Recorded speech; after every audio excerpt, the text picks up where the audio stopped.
လူကြီးကစုပ်ပြဲနေတဲ့ခေါင်းအုံးထဲကိုဒေါ်လာ9 သိန်းတန်အိမ်ဖြတ်သိမ်းခြင်းရော်ကြေးငွေတွေထည့်ချုပ်ပြီးအင်္ဂရန်စာချုပ်ကိုတော့သူ့ရဲ့ကွန်းဆောင်ကုတ်အင်ဂျီရင်ဘတ်ထဲကိုထည့်လိုက်တယ်။ပြီးနောက်ကတင်ပေါ်မှာတောင့်ကြီးလှဲနေပြီးလေဖြန်းချင်အောင်ဆောင်နေခဲ့တယ်။ဒါကသူ့ရဲ့သား3ယောက်မှာအသိစိတ်ရှိမရှိစမ်းသပ်ဖို့အတွက်ပါ။နင်ကြားပြီးပြီလား။လူကြီးရုတ်တရက်လေဖြန်းပြီးကတင်ပေါ်လာလဲနေတဲ့တဲ့။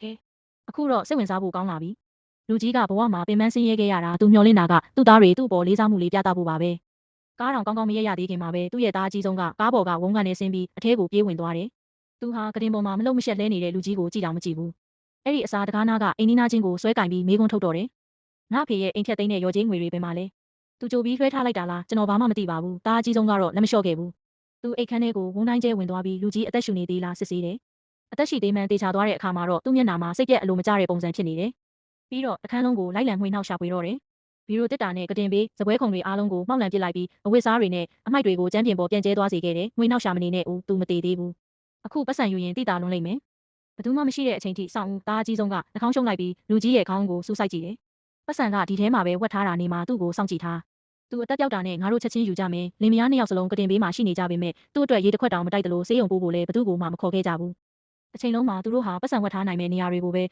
ဲစူးစိုက်ကြည့်နေခဲ့ကြတယ်လူကြီးကတော့မျက်တောင်တစ်ချက်မခတ်ပဲလဲနေခဲ့တယ်ဒါပေမဲ့သူ့ရဲ့နှလုံးသားကတော့တဝက်လောက်တေးဆုံးသွားခဲ့ပါပြီ။မိနစ်30လောက်ကြာတော့သားဒုတိယမြောက်ကဆိုင်ကယ်အစ်စ်ကြီးနဲ့ပြန်ရောက်လာတယ်။သူပထမဆုံးလုပ်တာကအဖေဖြစ်သူကိုကြည့်ဖို့မဟုတ်ဘူး။အဲ့ဒီအစားသူကမျက်မှောင်ကုပ်ပြီးတွက်ချက်မှုတွေစလုပ်တယ်။သူကရွာသားချို့ကိုဖယ်ထုတ်ပြီးသူ့ရဲ့အိမ်ရေးကြပေးစရာရှိတာတွေကလေးတွေရဲ့ចောင်းကားကစရိတ်တွေနဲ့ငွေကြေးဘလောက်ကျက်တဲနေကြောင်းညှိညူတော့တယ်။သူ့စကလုံးတိုင်းကလူကြီးဟာသူ့ကိုအစောပိုင်းကမကူညီခဲ့ပဲဗတ်လိုက်ခဲ့တယ်လို့အရေးမြွက်ပြောနေတာပါ။သူစကားပြောနေရင်ဖုန်းကိုထုတ်ပြီးလေဖြန်းနေတဲ့လူကြီးရဲ့ဓာတ်ပုံတွေကိုရိုက်ကဖုန်းမျက်နှာပြင်ကိုကြည့်ပြီးတက်ပြင်းချလိုက်တယ်။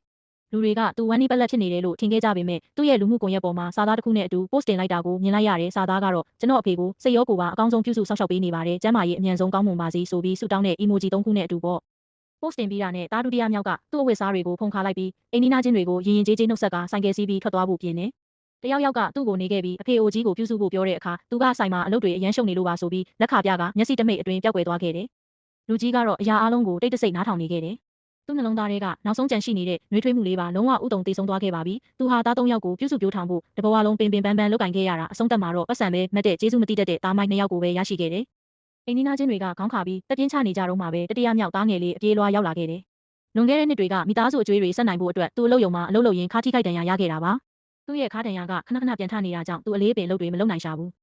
သူဟာညီအကို3ယောက်ထဲမှာပတ်စံအနည်းဆုံးရှာနိုင်သူဖြစ်ပြီးသူ့ရဲ့အကိုကြီး2ယောက်ရဲ့အမြဲတမ်းအနှိမ်ခံအပေခံဘဝဖြစ်ခဲ့ရတယ်။မိသားစုထဲမှာပတ်စံနဲ့အကျိုးမြတ်တွေခွဲဝေတဲ့အချိန်တိုင်းမှာလည်းအကိုကြီး2ယောက်ကသူ့ရဲ့အရေးချင်းမရှိမှုကိုအကြောင်းပြပြီးသူ့ကိုအမြဲဖယ်ထုတ်ထားလေးရှိတယ်။သားငယ်လေးကအခန်းထဲကိုအပြေးလွှားဝင်လာခဲ့တယ်။လူကြီးရဲ့ပါးစပ်တွေရွှဲဆောင်ပြီးမျက်ဝန်းတွေအယောင်မိန်ကလှဲနေတာကိုမြင်လိုက်ရတဲ့အခါသူ့မျက်ဝန်းတွေချက်ချင်းหนีရဲလာခဲ့တယ်။သူကတင်ဘေးမှာဒူးထောက်ထိုင်ချလိုက်ပြီးတုံရီနေတဲ့အတန်နဲ့အဖေလို့အထက်ထက်ခေါ်နေခဲ့တယ်။သူပတ်စံတွေကိုလိုက်မရှာခဲ့သလိုအင်္ဂယံစာချုပ်ကိုလည်းမစစ်ဆေးခဲ့ဘူး။သူပထမဆုံးလုပ်တာကလူကြီးတတိရှိသေးရဲ့လားသိရအောင်နဖူးနဲ့လက်ကဝတ်ကိုအရင်ဆန်းတယ်။ပြီးတော့ရေနွေးအိုးတီးပြီးတာဝါတစ်ခုကိုညှစ်ကလူကြီးရဲ့မျက်နှာနဲ့လက်တွေကိုဂယုတစိုက်တုပ်ပေးရှာတယ်။သူ့ရဲ့လှုပ်ရှားမှုတိုင်းကနူးညံ့ပြီးဂယုနာအပြည့်ရှိနေပါတယ်။မျက်နှာတုပ်ပေးနေရင်နဲ့ခေါင်းအုံးရဲ့အချုပ်သားထဲမှာထူးဆန်းတဲ့အရာတစ်ခုကိုသူခံစားမိသွားတယ်။အထဲမှာငွေစက်ကူအထက်လိုက်ရှိနေတာကိုခက်ရေးရေးတီးလိုက်ရပေမဲ့သူဘာမှမပြောခဲ့ဘူး။အခြားသူတွေမရိပ်မိအောင်ခေါင်းအုံးနာသက်ကိုတိတ်တဆိတ်ပြန်ပြီးတက်ရက်အောင်လုပ်ပေးလိုက်တယ်။လူတိုင်းကတော့အစင်းရဲဆုံးနဲ့အကြက်တဲဆုံးသားကရော်ကြေးငွေတွေကိုခိုးယူဖို့အခွင့်အရေးယူလိုက်မယ်လို့ထင်ခဲ့ကြတာပါ။ဒါပေမဲ့တားငယ်လေးရဲ့မျက်ဝန်းထဲမှာတော့ဖျားနာနေတဲ့အဖေကိုပဲမြင်နေခဲ့တယ်။သူ့မှာအဲ့ဒီပတ်စံအမြောက်အများအပေါ်လောဘလုံးဝမရှိခဲ့ပါဘူး။အဖေကိုပြုစုပြီးတဲ့နောက်တားငယ်လေးကမိသားစုမှာစေကူတာဖို့ပတ်စံမရှိမှန်းသိတာကြောင့်သူထရက်ပြီးဝင်းထဲကအိမ်နီးနားချင်းတွေက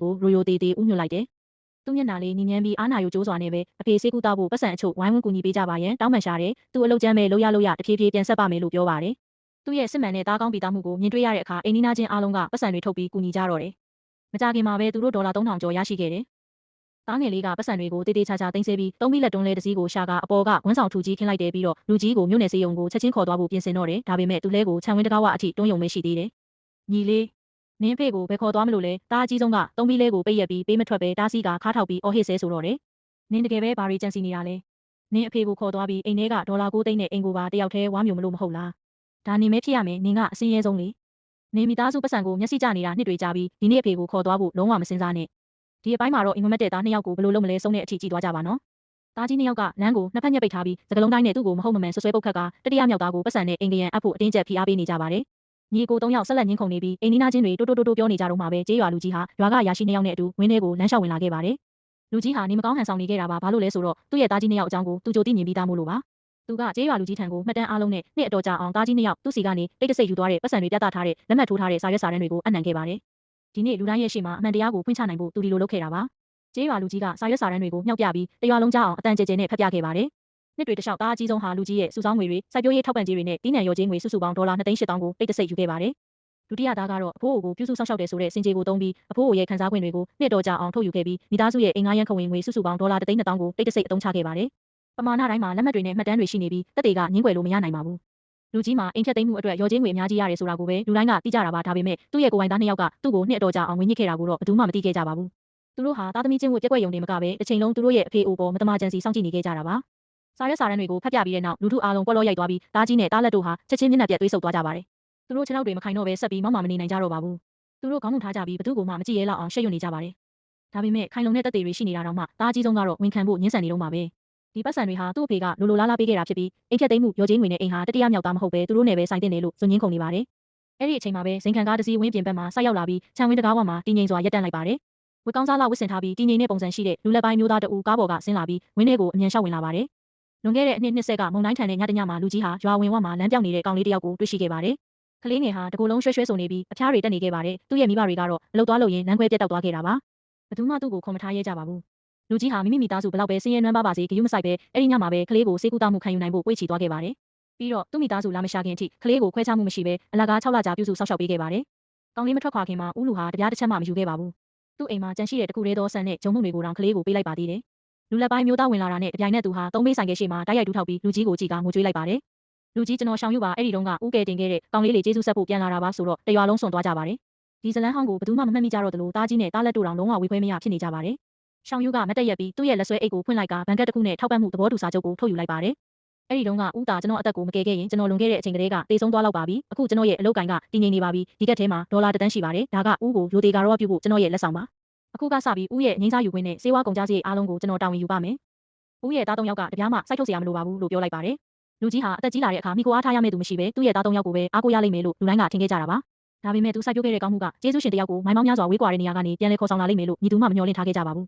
သူ့ရဲ့လောဘကြီးတဲ့သားတွေရဲ့ထောက်ပံ့မှုကိုသူလုံးဝမလိုအပ်တော့ပါဘူးရှောင်ယူကမြေပြင်ပေါ်မှာလဲကျနေတဲ့သားကြီးနဲ့သားလက်ကိုလှည့်ကြည့်ပြီးပြက်ပြက်သားသားပြောလိုက်ပါတယ်မင်းတို့နှစ်ယောက်ကမင်းတို့အဖေပေါ်မိကိုစားတောက်ပြီးနှစ်အတော်ကြာအောင်မတမာကြံစီနေခဲ့ကြတာသူကမင်းတို့ရဲ့စိတ်သက်ကိုစမ်းသပ်ဖို့နေမကောင်းဟန်ဆောင်နေခဲ့တာဒါပေမဲ့မင်းတို့ဘီယူဆိုင်တာပတ်စံပဲရှိတယ်အခုကစပြီးမင်းတို့မှာလူကြီးရဲ့ပိုင်ဆိုင်မှုတွေကိုတပြားတစ်ချက်မှအမွေဆက်ခံပိုင်ခွင့်မရှိတော့ဘူးပြီးတော့သူ့ကိုလာပြီးမနှောက်ယှက်ကြနဲ့တော့ဆိုတော့သားကြီးနဲ့သားလက်တို့လုံးဝထိတ်လန့်သွားကြပါတယ်သူတို့ဟာနေရာမှာတင်ငိုကြွေးတောင်းပန်ကြပြီးအခြေအနေကိုပြောင်းလဲဖို့လူကြီးကိုထပ်ခါတလဲလဲတောင်းပန်နေကြပါတယ်လူကြီးဟာဆက်ပြီးဟန်မဆောင်နိုင်တော့ပါဘူးသူကဖြည်းဖြည်းချင်းထထိုင်ပြီးမျက်လုံးထောင်းကမျက်ရည်တွေကိုတုပ်လိုက်ပါတယ်သူကခေါင်းထဲကနေလက်ငင်းငွေသားဒေါ်လာ9 သိန်းကိုထုတ်ယူလိုက်ပြီးသူ့ရဲ့ဝါကွန်းကုတ်အင်ဂျီတွင်းသားတွေကနေအင်္ဂရန်ကိုထုတ်ကလူထုရှေ့မှာအားလုံးကိုချပြလိုက်ပါတယ်သူ့အတန်ကအကွဲနေပေမဲ့စကလုံးတိုင်းကရှင်းလင်းပြတ်သားပြီးအားပါလှပါတယ်နောက်တစ်လုံးပတ်စံစုဖို့ဒီအိမ်ကိုဝယ်ဖို့နဲ့ကလေးတွေကိုပြုစုပြောထောင်ဖို့ပင်ပန်းကြီးစွာလုပ်ကင်ခဲ့ရတယ်သားသမီးမွေးရင်အသက်ကြီးတဲ့အခါပြုစုဆောက်ရှောက်ခံရလိမ့်မယ်လို့ငါထင်ခဲ့တာဒါပေမဲ့အဆုံးသတ်မှာတော့ပတ်စံနဲ့အိမ်ရှိနေတာဟာလူတွေရဲ့စိတ်နှလုံးဘလောက်အေးဆက်နိုင်မလဲဆိုတာကိုပဲငါ့ကိုပြသခဲ့တယ်ငါရဲ့တတိယမြောက်သားကတော့လောဘမကြီးဘူးသူကကျေးဇူးတည်တတ်ပြီးငါ့အပေါ်စစ်မှန်စွာဆက်ဆံတယ်ရှောင်ယူကလည်းကောင်းမှုဟောင်းကိုမှတ်မိပြီးတစ္ဆာတရားကိုတန်ဖိုးထားတယ်မင်းတို့နှစ်ယောက်ငါရဲ့သားရင်းတွေကြတော့ကျွေးမွေးဆောင်ရှောက်ခဲ့တဲ့ကျေးဇူးကိုဖြုံးတိပစ်ပြီးလောဘကလွဲလို့ဘာမှမကြံတော့ဘူးအဲ့ဒီနောက်မှာတော့လူကြီးဟာသူ့ရဲ့ဆုံးဖြတ်ချက်ကိုချမှတ်ခဲ့ပါတယ်သူကအိမ်ဖြတ်သိမ်းမှုရော်ကြေးငွေတွေကိုသား3ယောက်လုံးကိုမပေးခဲ့သလိုမိမိကိုယ်တိုင်အတွက်လည်းတိတ်မထားခဲ့ပါဘူးအဲ့ဒီအစားသူကဒေါ်လာ9 သိန်းလုံးကိုရွာကိုလှူဒန်းခဲ့ပါတယ်ဒါတွေကိုရွာကစာတင်ကျောင်းကိုပြုပြင်မွမ်းမံဖို့မြေသားလန်းတွေကိုပြုပြင်ဖို့နဲ့ပညာသင်ကြားလိုတဲ့စီးရဲနွမ်းပါတဲ့မိသားစုကကလေးတွေကိုထောက်ပံ့ဖို့အသုံးပြုသွားမှာဖြစ်ပါတယ်အင်္ဂရန်အဟောင်းကိုတော့သူကတတိယမြောက်သားရဲ့အမိပေါက်ကိုဓာတ်ရိုက်လွှဲပြောင်းပေးခဲ့ပါတယ်သူ့ရဲ့လက်ကျန်ဘဝတစ်လျှောက်လုံးမှာသူကတတိယမြောက်သားနဲ့အတူနေထိုင်သွားခဲ့ပြီးရုံးပိတ်ရက်တိုင်းမှာရှောင်ယူကသူ့မိသားစုကိုခေါ်ဆောင်လာပြီးလာရောက်လေဘက်ကအဖော်ပြုပေးခဲ့ပါတယ်သားကြီးနဲ့သားလက်တို့ကတော့